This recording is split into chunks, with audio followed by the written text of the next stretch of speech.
I decided to write Paul and Union with Christ through teaching the letter to the Ephesians.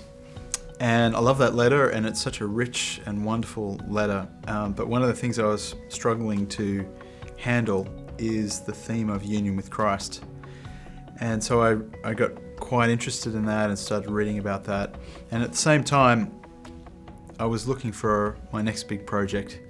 And previously, my academic work had been in the area of Greek syntax, and I wanted to do something else. And this presented itself as a great option.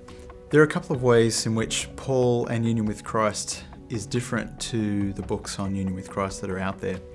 Union with Christ is such a big theme that you could approach it from all kinds of angles. And particularly the smaller books on the subject, they're really just looking at maybe the theological aspects of union with Christ, or perhaps they're just looking at the exegetical aspects of union with Christ, or some other thing, covenant and union with Christ. All great studies to be done. But what I felt was lacking was a thorough exegetical and theological investigation.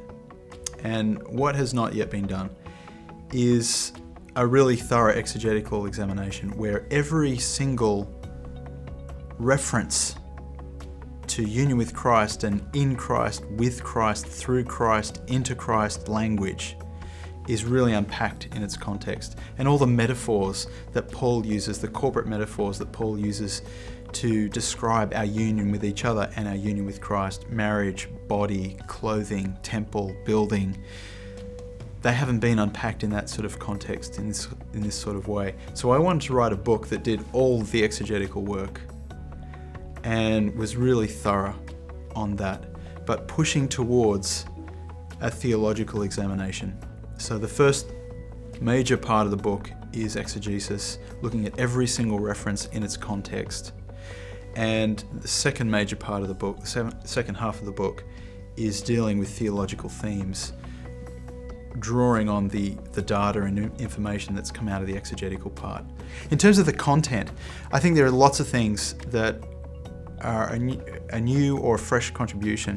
One of them is that the theme of union with Christ is usually discussed with reference to our union with Christ, our relationship, humanity's relationship to Christ and connection to Him.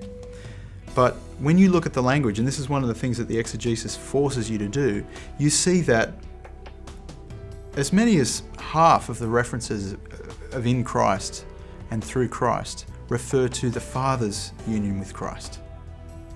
And so union with Christ as a theological theme is as much about the Father's union with the Son as it is our union with the Son.